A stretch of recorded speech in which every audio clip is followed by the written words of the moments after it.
Welcome to the Fat Guys with Smokers podcast. I'm Mike. And I'm John.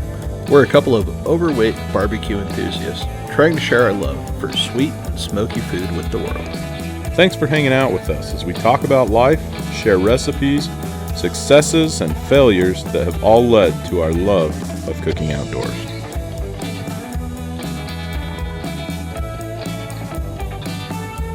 Hey, howdy, hey. What the heck was that? Just felt like changing it up.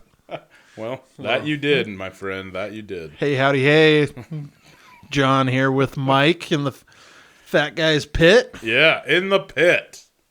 I'm liking that. Yeah, I like it too. It's pretty interesting. I feel like I just ruined this whole intro. And hey, howdy, hey. We've got to start like that now. Forever. I know, right? Yeah, it's official. Oh, shoot. The new official intro. I'm sorry, everybody. No, it's all right. But you were saying last episode was episode 50. It was. We didn't shout it out. We didn't post on social. Oh my gosh. Yeah, we're episode 51. And they said we'd never make it. I know. Part of me can't believe, I just can't believe it's December to begin with. Yeah. It's been pretty wild. For sure. What a year. In some ways it's like, holy cow, the year's over. And in other ways it's like, school needs to get out now. You know? Oh. Both things can be true, for sure. You teachers and school kids. It's such a hard life we lead, all right? My mom was a nurse for so many years, and she cannot stand teachers because they'll set appointments, and then my mom will be like, well, you can come at this time. I'll be like, I can't do that. I'm a teacher. She's like, well, figure it out. She can't stand it. Now 2 of her kids are teachers, so That's funny. she's coming around. It's pretty awesome. Yeah, I don't know, man. The rest of us figure it out. Yeah. Teachers can figure it out, too. I guess. I mean, we're just molding young minds, but whatever. No, I'm just kidding. It's a good life. Molding young minds. I'm not even going to touch it. John, we had some good friends come up. My buddy Thane, that I've talked about, he brought me like a truckload of peach wood that he got just at some orchard down in Santaquin. Anyway, they came to my house and were like, yo, what's this big life-changing news that we left the podcast on last week? They were very concerned. They were like, Whitney. Oh, my life-changing news. Yeah. But they didn't know that. They're like, Whitney, you pregnant? And it was like, no. Absolutely not. So, I'm sitting here still going they brought you a truckload of peachwood and this is when I find out about it? Dude, I will share it with you. It's still got to be seasoned, but pretty awesome. He's got it for free. They took out an orchard because they're going to do a lot of developing. And this is my buddy Thane. He's just awesome like this. He just rolls up and is like, what are you guys going to do with that?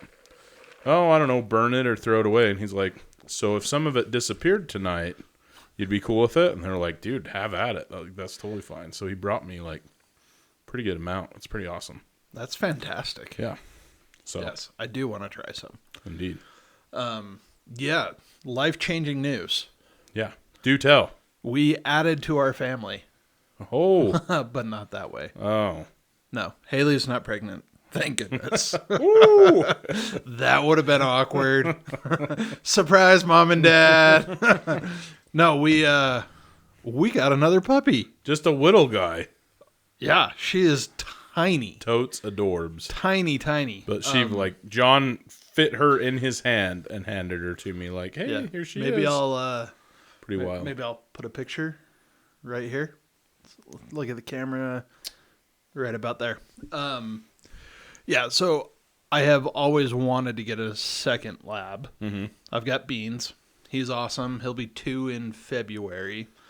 And the plan had been to wait for our older dog to pass, to kick the bucket. Mm-hmm.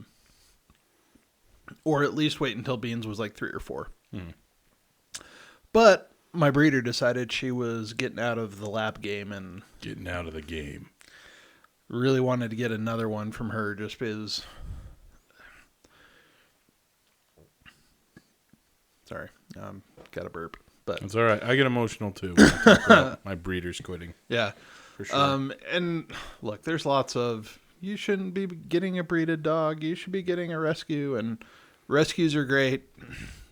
This is someone's livelihood, and they do a great job making sure that it's not a mill and they go to the right place, and I choose to support that. So at me. No judgment from me. No, really at me. We need the traffic on social. Yeah, come on, guys. So, but because of that, I wanted to get one more from them before that opportunity was gone. So we moved that up, and she's 8 weeks old. Mm-hmm. Flew down to Phoenix on Saturday. Flew back with her, which was an interesting experience. Interesting. Obviously, I've seen people travel with dogs, but I'd never done it before. And did you put her in the cargo, or did you put her in Haley's purse? We had a little carrier that we bought, and you just went under the seat. Carried it on, huh? Yeah, she was a total champ. Slept the whole time we were in the airport. Slept the whole time she was on the plane. Oh, that's awesome. Most of the drive home, and then was up barking all night long because she had slept for 6 hours. Yeah, that's fair. So you guys just got up in the morning, flew to Phoenix, and flew back? Yeah, we had a 6 a.m. flight, so I burned some points, stayed at a hotel down by the airport, got on a plane, flew down there, saw my aunt, ate some really good Mexican food. If you're ever in the Mesa Gilbert area, there's a place called Rio Rico, and you've got to go hit it. It's fantastic. Sounds good. So we did that, and then we went out to the breeder and picked her up and went back to the airport. That's awesome. Yeah. So it was a quick down and back trip, but just it's kind of fun to get away with Haley. And yeah, puppies are just fun, man. That puppy breath, that smell, they should bottle that. They've got smelling salts to wake people up. You could give puppy breath smell to someone and just be like, oh, calm. Mm-hmm. I don't know. Right on. Maybe nobody agrees with me on that. I don't know. I love puppy breath. All I can think is my dog's breath, and it stinks. So that's because your dogs are beasts, man. Yeah, they are pretty hardcore. Yeah, so but she is tiny. She is probably half the size of what Beans was when I got him at 8 weeks. But she's awesome. She's a fox red lab, so super pretty Beautiful color. I love those dogs. Yeah, little redhead, and she's spunky. Nice. Yeah, we'll have to bring her down here one night when we're recording. Yeah, it'll be fun. So I'm down. Yeah, cool. Anyways, so sorry everyone that thought Whitney was pregnant. I will do my best to plant fake news like that. Again, we should just do that just a random life-changing news next week. It's I forgot we said that. I don't know what it was. Yeah. That'd be great. Well, good for you. Yeah, we're excited. Other big news. Yeah. Should we wait and tell everyone next time? Yeah, maybe. No, we've got a guest coming up. Which I was just looking at the calendar. We were supposed to record that this weekend. That's not going to be able to happen. Yeah. Because I don't know. It's a hard time of year. I don't know how to read a calendar. But Jason, aka Meat Therapy, is going to jump on with us, and it's going to be a lot of fun. Yeah. I'm excited. Jason is one of the first people that I connected with on social media when I started Hayden Barbecue, and is known as the Chex Mix guy at my house. My boys love his Chex Mix recipe that we make every year. So, man, I tell you what, he has a burger on his Instagram account that I cannot stop looking at. Watching the yolk burst on that thing. Oh man, it looks good. Yeah, looks really good. So, we will be talking to Jason soon. We got to work out the time. So, yep. if you haven't, go check out his stuff. If you've got questions you want us to ask Jason, throw them in the that would be really good. comments, Yeah. and we'll be sure to work those in. Yeah, please do. That'd make it more interesting for all of us. So yeah, so we've got for sure. There's a couple of you out there that are pretty dedicated on the comments. We appreciate you, Doug, Demeron. Throw us a question for Jason, and we'll get it worked in. Yeah, it'd be great. Oh, cool. You've got a big weekend ahead of you, my friend. Yeah. You ever like agree to something and at the time you're like, oh yeah, absolutely. Like so excited. And as it gets closer, you're like, oh man, it's coming right up. Only most days of the week. Yeah. I agreed. My mother's family does a big get together. So there's, her and all my aunts and uncles. She has 6 siblings. So they try to get as many people together as they can, and now most of them have grandkids. I don't think any of them have grandkids yet, but they're getting there. Anyway, it's turning out to be a lot of people, and so I agreed to cook for them. So we thought we'd talk a little bit about cooking for a crowd. No. It's holiday time. A lot of guys with smokers maybe agreed to cook for parties or whatever, and maybe it's your first one, maybe it's your 10th one, but or just got straight up volunteered and didn't have any say in the matter. Yeah, we like to call that voluntold. Yes, it's happening. It's called marriage. Yeah, for sure. Yeah. So we were talking about this before. Mm-hmm. Are you cooking everything, or are you just cooking the meat? I'm just cooking the meat. Okay. Everybody else we're kind of potlucking everything else, so I'm just in charge of the pulled pork. Nice. So, and that, I think that's a pretty common thing.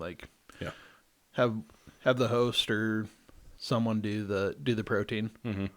So tends to be the most expensive part usually, and yeah. So we were talking before as we were going to get drinks. Like you were having a little bit of a panic attack. Yeah. Let's talk about that because the literature online is contradictory.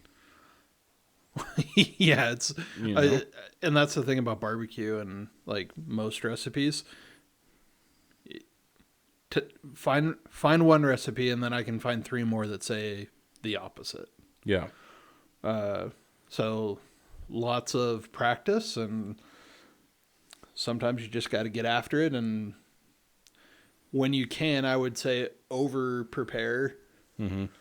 And then learn how to scale back. Yeah. But if you come up short, we'll talk about ways to stretch it too. Yeah, absolutely.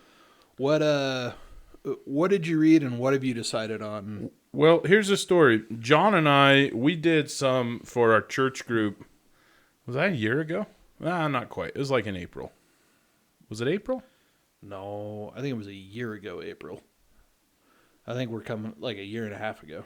No, really? I think so. That's crazy.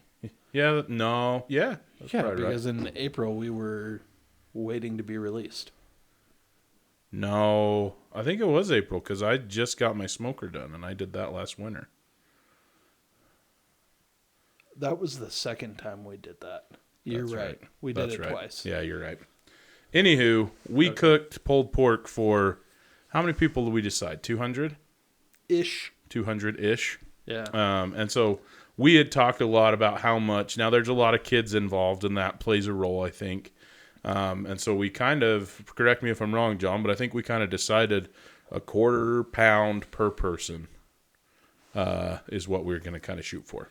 Yeah, and I think on that one we actually went even a little more. Did we? Because we did 1/3 pound because that's all we were doing. Oh, that's right. There were no sides. We did sandwiches. There were no sides. We did sandwiches. We did them on big buns. Mm-hmm. And we said, we wanted them to be good sandwiches. Yeah. So that's true. I think on that one we did 1/3. And you get all these different rules. And I think you can't just take a rule and make a decision with it. Because you've got to think about the demographics of it. Like, if I was cooking for a bunch of guys like us, I'd probably do 1/2 pound a person. Sure. And these are all uncooked weights that we're talking about. So I would buy 1/2 pound per person. Yeah. If I was doing us and wives and it was mostly going to be the sandwiches for pulled pork, I'd do a third a pound. If I had a ton of kids, like most of the time, Haley's family, my family, sounds like your mom's family, like it's going to be about half kids. Like I'm probably only going to do a quarter pound. Okay.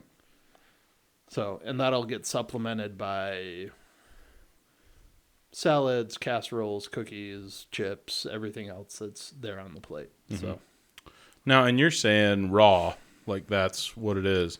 Everything I'm reading online is telling me, and actually I just put it into ChatGPT, our third podcast host, and it said for a generous serving, you'll need about a half a pound of cooked pork per person. that's insane, dude. Isn't that crazy? Like in my mind, that's Everywhere, go to any restaurant you want. yeah. A quarter pounder with cheese, that is a quarter pound of raw meat before it's cooked.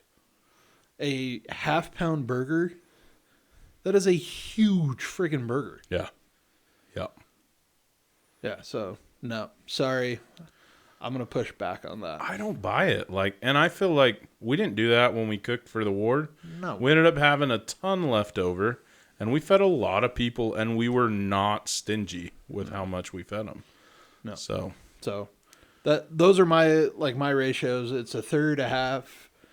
It's a half, a third, or a quarter, depending on the makeup of your group and what else you're serving with it. Mm-hmm. I like it. Yeah, I think other meals you can do, there are different things out there. Prime rib, I tend to go 2 people to a bone.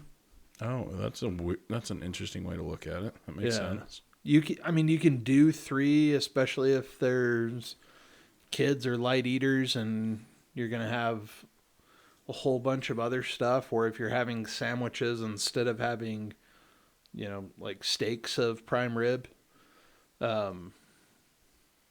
Chickens, I tend to figure 3 to 4 people per bird. Okay. So, I don't know. Those are my thoughts. Yeah.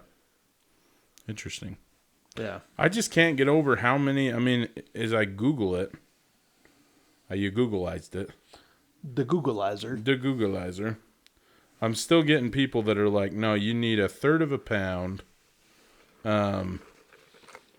cooked, and that just seems like so much to me. But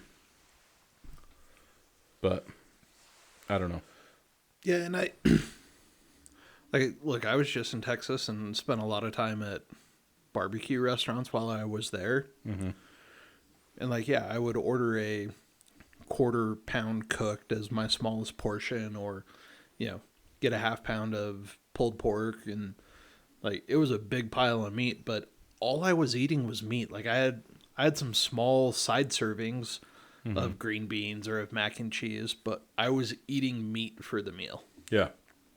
And if that's the case, maybe I could see a third a pound. Mm-hmm. But in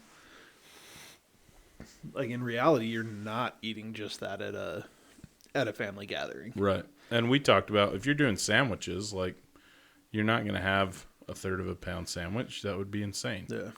So let's talk about some strategies here, because it's always a game, right? And sometimes that one family member who says they're not coming does decide to show up, and they don't just bring their kids, but they bring their kids and all their friends and their kids' friends, and all of a sudden now you went from 40 people to 60 people, and you're like, oh, yeah. What am I gonna do? Mm-hmm. I think there's some kind of simple strategies you can do to try and stretch your meat. Yeah. That sounds funny. I was hoping it would pass, and it didn't. I was like, that's my bad. Shouldn't have said anything. High school This teacher. is something that I've kind of noticed, because I help out in the lunchroom. When you're feeding a crap ton of people, it can't really be a buffet. You have to use those strategies so that things stretch and go a little bit further. Yeah, or if it is a buffet, how you set up your buffet is a huge, like, there is a whole science to it. And it seems like everyone always does it backwards from the way I think it should be. What's the way you think it should be? So I always put the meat at the end. Interesting. I like that idea. Especially when I'm trying to stretch meat. And if you've got an abundance and you don't have to worry about it, like... You can't keep saying stretch meat, man. Call you straight to the gutter with you. Listen, I spent your mother's all of my gonna time listen to this with 15-year-olds. I am sorry. Okay. Sorry, Mom. If you're trying to ensure that there is enough sustenance, like everything I'm saying now is just dirty. No, you're doing a great job. I'm sorry. Yeah. That's very immature of me. I'm sorry. Everything I'm like getting ready to say, like I can't help but you gotta like run it through yeah. But that makes sense though, because honestly, I've gone through a lot of those lines. You're gonna fill up your plate with salad, yeah, and beans and mac and cheese, and by the end, your plate's mostly gonna be full, and there's not gonna be a ton of room to really pile. See, that's a great idea because I mean, when your plate's empty and the meat is there, you're just dumping it on. Yeah, the old expression of like your eyes are bigger than your stomach. Mm-hmm. Like your eyes want to see a full plate. Yeah. So if your protein is first, you're going to take more protein than if it's the last thing on the line. Yeah. Plate size. Use an 8-inch plate instead of a 10-inch plate. Again, like they're not going to notice that it's a different size plate unless they're sitting next to each other. Right. But again, less space, less real estate to fill up, less food you're going to eat. Yeah. And then the size of the bun is the other thing. We were talking about this, like when we did that ward activity, man, we had like the big giant Costco Sam's Club buns, and that was fantastic because the sandwich was the star of the show. Yeah. But if not, like, don't use the giant buns. Like, use the smaller grocery store size buns, and that'll really, again, extend it because that bun is now full. You're not gonna. Right. You don't have room for a half pound. Yeah, you can't stack that up this high. Yeah. So good call. Those are a couple of things I think make it a lot easier. And like you said, the other option is, man, portion control. Like, have someone making the sandwiches. Yeah, somebody dishing it up. Mm-hmm. For sure. So, for sure. I like it. We just cruised through like all of the content that we had planned for protecting. I'm just going to stop talking. Everything I'm saying in my head is dirty before it even gets out now. That was good. If you're going to protect your meat. One thing I was thinking, and I think Molly nailed this when we talked with him. If you haven't listened to that episode, go check it out when we talked with Molly Brew and Barbecue. Did a great job, and I learned a lot just from sitting with him for a half hour, 45 minutes, however long it was. But he said, when he cooks, and he does a lot of stuff for his high school and stuff like that. He's an assistant principal, right? Mm-hmm. So he'll I don't know if cater is the right word, but he'll do all kinds of events and stuff for students and parents and faculty. And he said, I get so nervous when I'm doing it for other people, like, so high strung and everything. And he's like, nobody cares. Like, you're gonna do a fine job. You got to get out of your head, like, and just enjoy it. And I love that because I'm the same way. I did the turkey for Thanksgiving one year, and I didn't sleep at all that night and was freaking out, and you got to enjoy it. Like, it's going to be delicious. I mean, most of the stuff that we do is pretty hard to screw up. So I think that's a key too, especially if it's your first time doing dinner for a lot of people or lunch or whatever. Get out of your head and just remember how much you enjoy it and remember how good you are at it. And, be prepared. Like, it doesn't mean you don't get to like thaw the turkey. Oh yeah, the night before, like do all of those things to be prepared so that you have a chance of success. But yeah, you're right. And like the worst thing that happens, like it all goes to crap, and like your grill catches on fire, and then you've got a killer story. I was gonna say, like, then you've got an awesome story. You're gonna laugh about it. Like you're gonna be pissed, and you're probably not gonna see the humor in it that day and that night. Mm-hmm.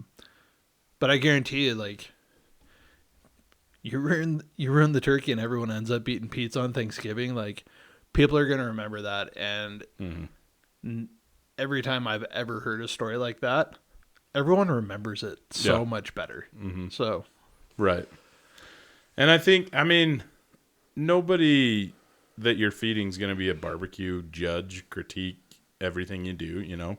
People want delicious, smoky, you know, like, I don't know. Sometimes I just get in my head like, oh, what seasoning should I use? I don't know if they'll like this. And it's like, what am I doing? Like, yeah. And if they are like, those are what we call relatives. Yeah. And not family. You need to, space, like, hopefully they don't come back next year and you can, you know, just kidding.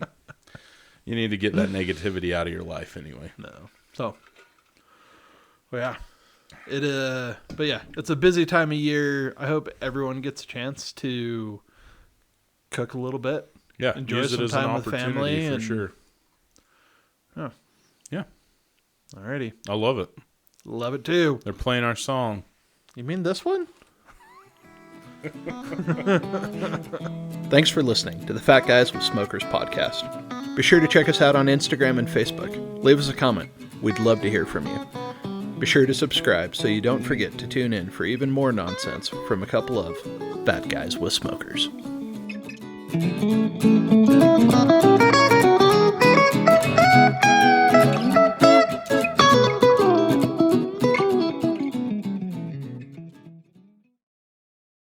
Don't forget to like, subscribe.